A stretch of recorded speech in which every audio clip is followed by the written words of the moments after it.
Muy buenos días, estimados amigos de nuestro canal Psicología, Espiritualidad y Salud. En estos días, acercándonos a Navidad, pues es muy importante meditar sobre Jesús, ¿no? Sobre este hombre que vino y transformó la humanidad, transformó la interpretación de la Torá. Y yo creo que Jesús ha sido muy importante para la humanidad porque gracias a él, a Pablo, que fue su marquetero, es que se difundió el cristianismo. Y hoy en día la iglesia cristiana, ¿no? Hablamos de cristianismo porque englobamos a todas las iglesias, ya sea católicas y protestantes, pues que ven a Jesús eh, como hijo de Dios, ¿no? Como hijo de Dios. Hay muchos que lo ven como Dios, como la iglesia católica. La iglesia protestante también creo que lo ve como Dios, ¿no? Los testigos de Jehová no lo ven como Dios, ¿no? Y bueno, entonces pues bueno, yo siempre he tratado de investigar desde que estaba en el colegio. Me acuerdo yo cuando estaba en segundo año de secundaria y en el curso de Historia Universal me topé con la Reforma Protestante, ¿no? Y la verdad es que me llamó mucho la atención el tema de por qué se hizo la Reforma Protestante. Y ahí fue pues que desde ahí empezó mi investigación. Posteriormente, como les comenté, yo vengo de una familia bastante católica. Agradezco, por ejemplo, a mis tías que nos llevaban a misa cuando uno era pequeñito, todos los días domingos, porque eso hoy en día ya no hay. Y pues fue formando ese deseo de conocimiento de Dios, de la divinidad. Después, por avatares de la vida, pues entré al cristianismo. Me acuerdo que la primera iglesia cristiana que entré fue la del Movimiento Misionero Mundial. Sí, no voy a decir que no, sentí la presencia de la divinidad, lo sentí, pero no me quedé allí, porque yo entendía que teníamos que tener esta búsqueda constante. Lo bueno es que la iglesia cristiana, a diferencia del catolicismo, te enseña a leer la Biblia, ya sea mal traducida, ya sea con muchos aspectos, con sus problemitas que tienen nuestras traducciones, pero lees la Biblia. Pues es un saludo a todos los hermanos cristianos que en ese afán de investigar la Biblia están, pues, ¿no? Y yo lo que les digo es que sigan investigando, no se cierren, sigan abriéndose al conocimiento de Dios. Y yo me acuerdo que después de esta iglesia pentecostal, muy bonita, pero veía que no había mucho conocimiento. Entonces, el ser humano se acerca a Dios mediante el conocimiento de la divinidad. Y el conocimiento que está fundado en la ciencia, como hace el pueblo judío. Entonces, es así que entré a otra iglesia. En esa iglesia también empecé a conocer mucho. Iba a los seminarios, iba a los retiros. Y así fue que estuve aproximadamente unos 19, 20 años. Y de ahí por ahí se me abrió, porque el que se encarga de abrirte las puertas es definitivamente el Eterno. Él te abre, Él te guía. Y es así que llegué a lo más profundo del judaísmo, la mística judía, ¿no? Empecé a seguir al doctor Mario Sabán. Mario Sabán, un místico judío con una maravilla, un ser maravilloso, con sus 6, 7 doctorados, ya creo que tiene él. Después a otros más, a la doctora Annette Pierre, otra mística, también otra maestra mía, al rabino David Chapman, ¿no? Y ahora puedo decir a mi rabino, pues, porque tengo comunicación constante con él. Hoy tenemos una reunión en la tarde, el rabino Rubenstein, ¿no? Y así pues, ¿no? Entonces es el eteo, ¿no? Por eso que yo en mi época cristiana, yo me acuerdo cuando yo leí esa frase de Jeremías, creo que está Jeremías 29:11, donde dice: me buscaréis y me hallaréis si me buscáis de todo vuestro corazón. Y eso sí es un rema en mí, ¿no? Entonces siempre estaba constantemente indagando, buscando, indagando, porque yo considero que nuestra fe tiene que estar basada en conocimiento, porque si no la fe es, no, si no se basa en el conocimiento, si no se basa, y lo otro más también, que tus creencias tienen que ser experiencia de vida para ti. No puedo decir que creo en Dios, creo en el otro, y pues no tengas una experiencia con la divinidad. Tiene que haber esa experiencia, definitivamente. Eso es lo que se puede decir que marca, ¿no? Bueno, hoy día vamos a estar respondiendo preguntas, ¿no? Hay un amigo mío, mi amigo José Segama, que ahorita está en Nueva Jersey, creo, ¿no? No sé si estarás por ahí, José. Ya me... ayer pues vio mi canal y me empezó a mandar por el WhatsApp. Bueno, José Segama proviene de unas raíces, creo que él es testigo de Jehová, ¿no? Y bueno, yo respeto, yo amo a todas las iglesias, amo a todas las iglesias, amo a los católicos, a los testigos de Jehová, a los mormones, a todas las iglesias, porque yo pienso que todos ellos tienen un tipo de, ¿cómo les puedo decir? Una especie de, son producto de una revelación divina. ¿Por qué no decir que los mormones también son revelación divina? ¿Por qué vamos a cortar que la revelación ya pasó y fue en esa época nada más? La revelación es constante, yo considero.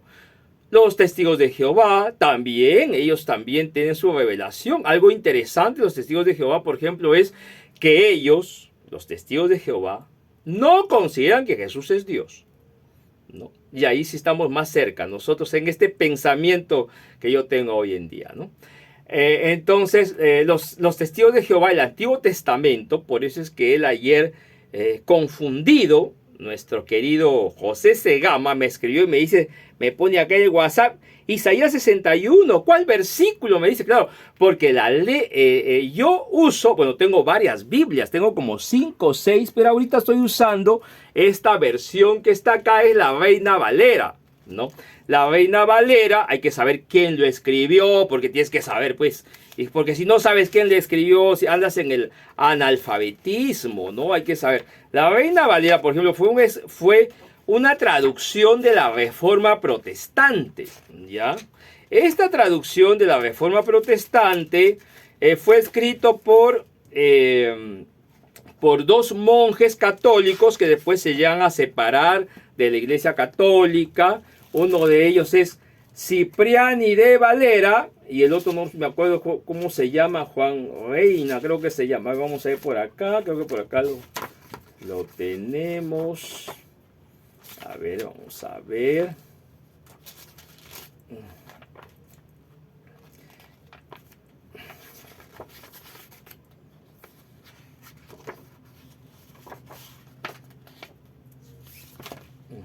Acá está. Se llama Reina Valera precisamente porque es una traducción que lo hicieron 2 monjes.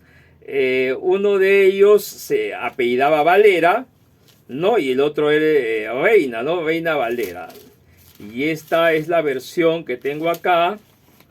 Es una versión revisada en el año de 1960, ¿no? Es una versión revisada. Es un libro, pues, número 1, que fue, se puede decir,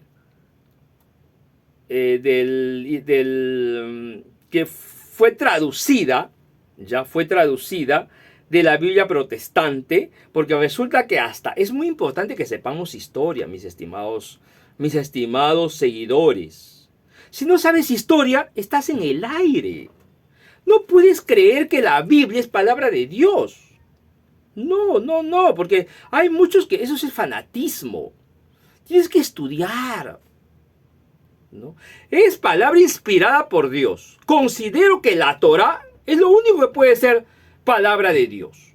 Pero lo demás es inspirado por Dios. Hasta los profetas es inspirado por Dios, ¿ya? Porque la Torah, pues por mis estudios que he hecho.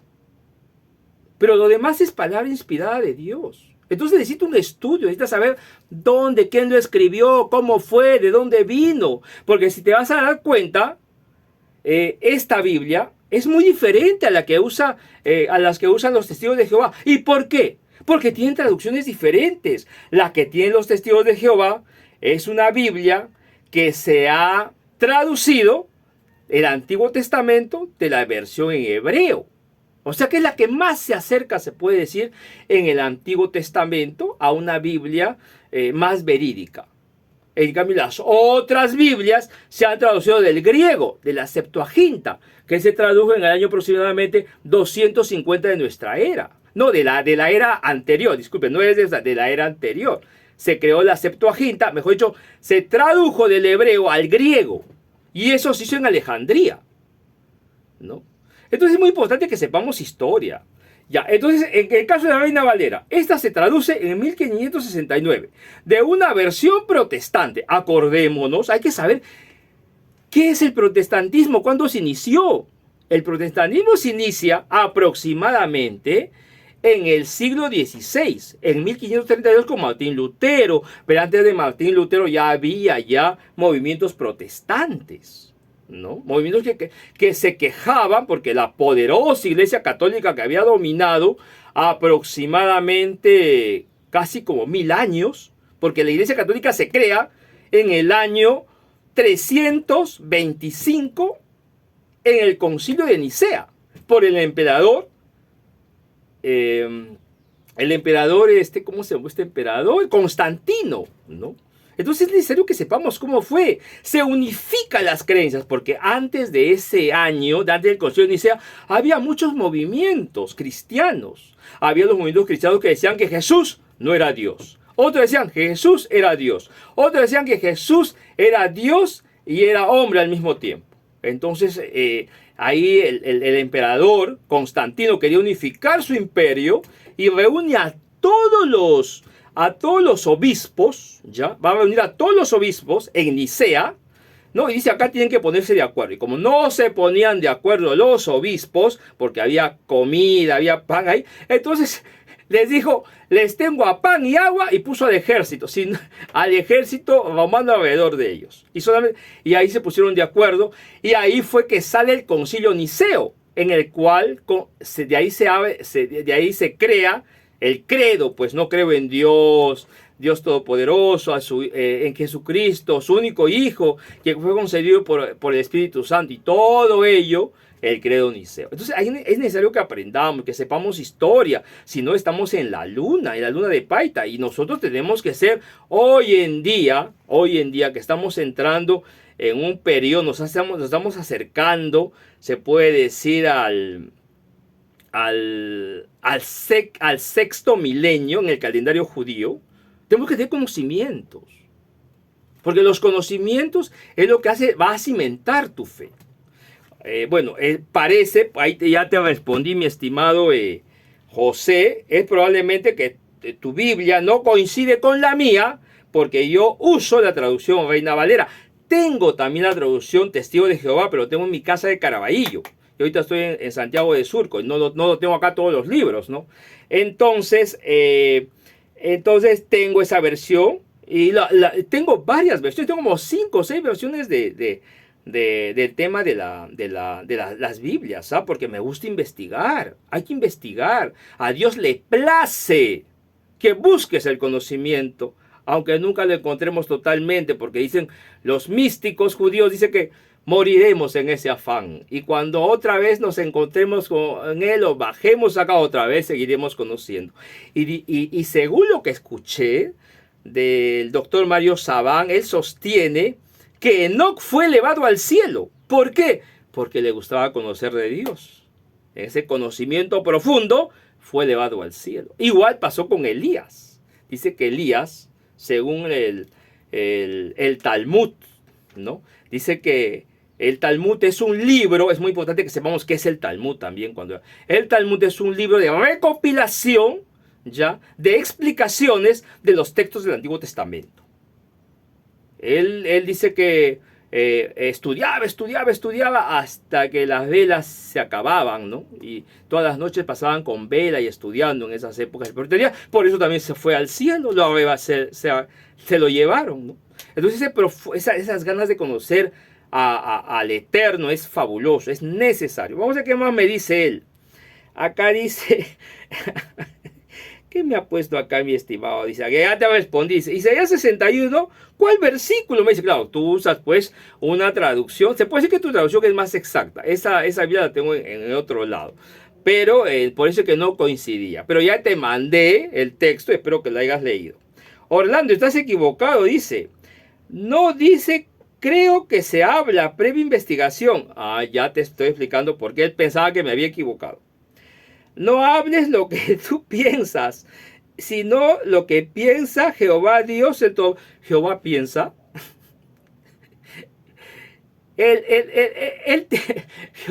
Jehová no es un ser humano. Nosotros pensamos. Jehová es el que emana. Jehová es la traducción del... Vamos a ver de dónde sale esa palabra Jehová. Es la traducción de tetragramatón al inglés, ¿no?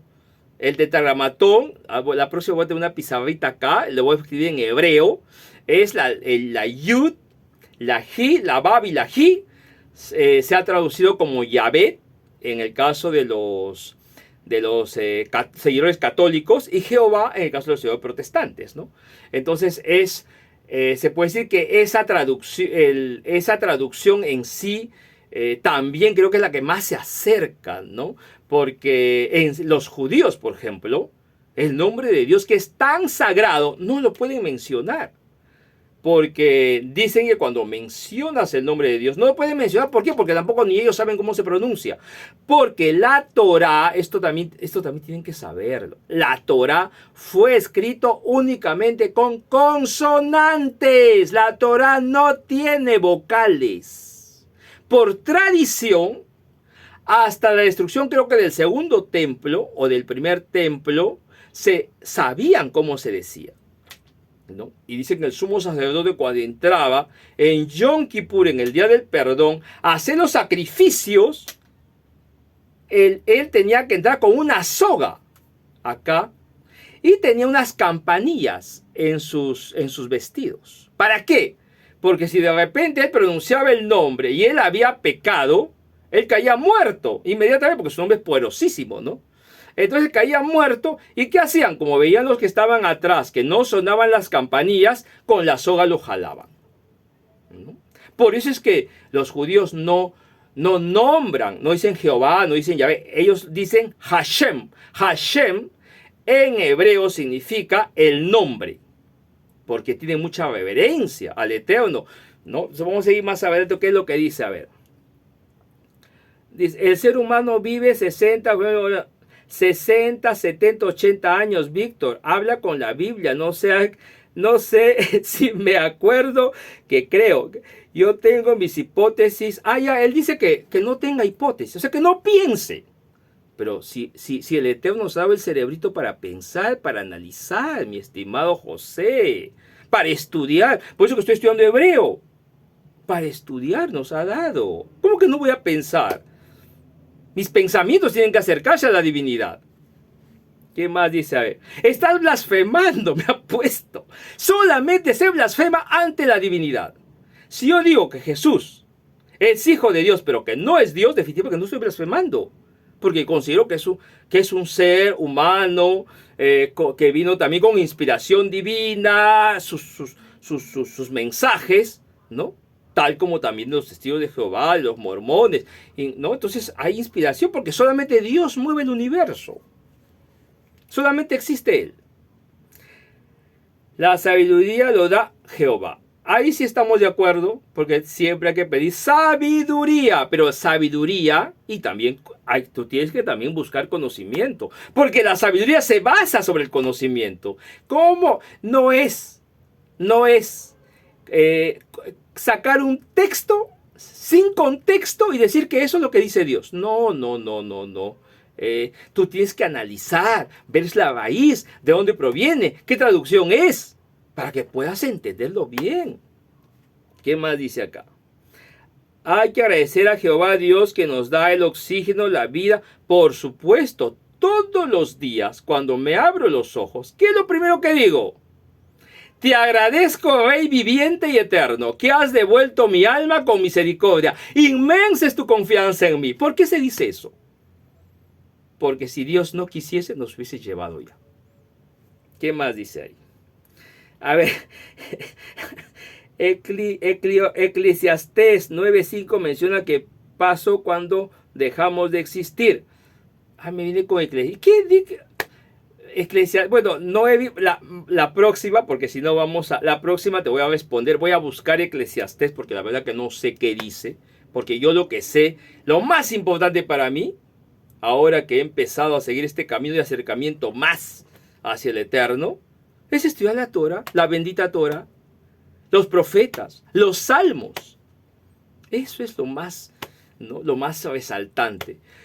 Durante mi época cristiana he leído mucho sobre Jesús y por eso puedo decir que Jesús a veces tenía unos pensamientos medio extraños, ¿no? Mucho ego, ¿no? Pero es parte del ser humano.